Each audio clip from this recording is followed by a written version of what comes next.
let's wrap it up, Pete, with a little sports. What do you got? I think it's pretty interesting, John. You've got the Boston Celtics. We all know they had an incredible year. They had a great, at home they were outstanding. They were one of the best, if not the very best team there was in the NBA at home. They obviously won the finals, the championship. They did everything they needed to. They've got two big-time players with Jason Tatum, and Jaylen Brown. But, John, how about the money that they're paying these guys? Jason Tatum just signed a $314 million 5-year deal. He's 26 years old. And then you've got Brown. He had just signed his not too long ago. By the way, the top 2 contracts in all of the NBA and NBA history. So that's a pretty big statement on what they felt those guys were worth in terms of the Boston Celtics not only winning this year, but maybe in years to come. So that's pretty interesting. These guys are absolutely on fire. But how about this, John? They sign all these guys. They just sent another guy a couple of $100 million as well. And all of a sudden, the majority owner says, you know what? I think I'm going to walk away. We paid in 2002 $360 million for the Boston Celtics. You know what they're valued at as of 2023? So this doesn't even count this year. $4.7 billion. 4.7. That was 2023 value. Let's just say it's $5 billion. Let's just make it clean.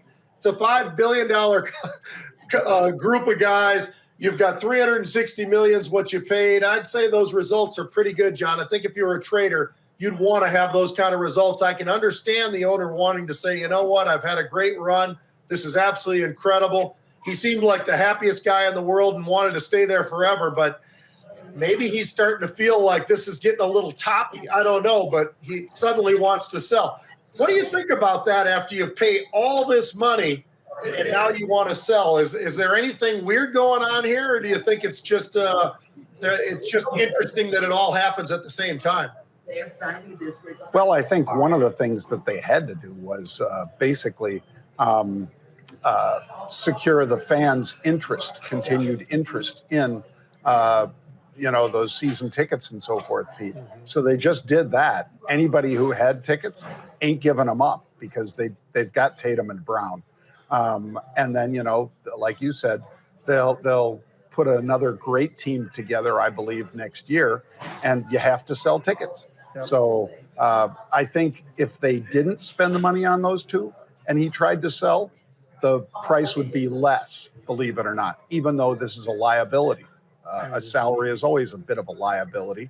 I think it's a liability for them, but it's an understandable expense in this case. Yeah, well, and these guys definitely show that they deserve the numbers that they're getting. But, boy, these numbers are outrageously high. Gosh, it's amazing to have two guys on the same team with the highest in history. That's not so bad. $600 million between the two of them, a little bit more than that, actually. That seems like a pretty good deal to me. Then you got Porzingis, and you got all these other guys, right? I mean, it's unbelievable. John, I know it's early, but I wanted to throw this out to you. I got a sleeper for you, and if you have a different one, you tell me. But what do you think about this? My sleeper for the NFL this year. Now, I'm not saying they're going to the Super Bowl, but you see it right up there in front of you, the Atlanta Falcons, right?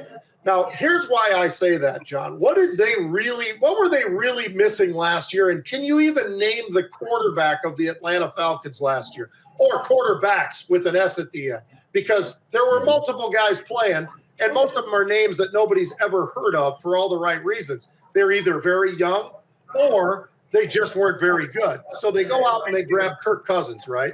That seems like a pretty good move because Kirk, despite a lot of people's thoughts about him, turned out to be a heck of a quarterback over the last few years.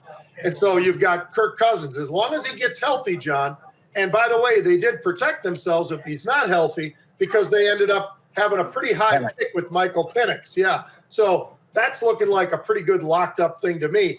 You got Bijan Robinson at running back. You got Randall Moore from your old Chicago Bears is now down there as one of the lead receivers. One of the better receivers, I think, in the NFL, quite frankly. Doesn't get talked about enough. Then you've got Kyle Pitts at tight end. All five of your offensive linemen are back in one of a lot of people consider one of the best offensive lines in football. So you put all that together, the defense can only get better if the offense gets better. That's always better for the defense, right? So I'm going to put those guys out as my sleeper. They were 7-10 last year, I think was their record. I think these guys easily can get into the double digits. Maybe they get up to 11 or 12 games. I don't know. But I think as long as Kirk is healthy, this is a team that could be very, very interesting as we get into the season. And all of a sudden, probably, John, let's just say October, people might be saying, geez, have you seen the Atlanta Falcons? These guys are pretty damn good. I think that's what's going to happen. We'll see if it does. If not, I'm dead wrong. But I kind of feel like Atlanta is the sleeper of the entire NFL. Well, they're going to get a lot of eyeballs for all the things you just listed, Pete. I will say that another team that has shown promise throughout the years but hasn't had the coaching now has the coaching, and that's the Chargers. So the LA Chargers, folks, the Bolts. So now that they got Harbaugh, now that they got a real offensive coordinator, I think this is going to be a team to watch as well. Now, I know they've got, Justin Herbert, one of the best young quarterbacks in the league, but, he's shown a lot of promise, but unfortunately, they haven't been able to surround him with the right players to get him to where the Falcons hope to be.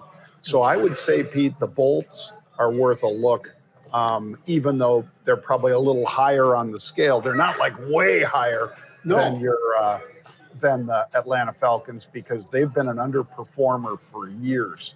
I think that's about to stop. I don't think Harbaugh put up with underperformance anymore. So watch the Bolts.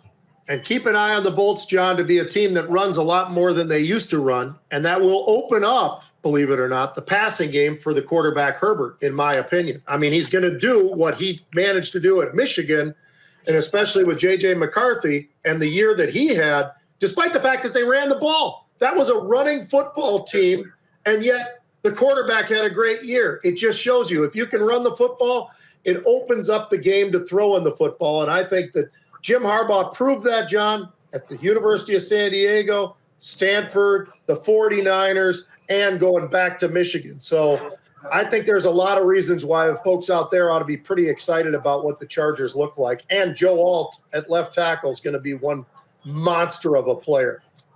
I was going to say, you've got a huge road grader out there at left tackle. Yeah. The happiest guy on that team, Pete, isn't Harbaugh. It's Herbert. Herbert.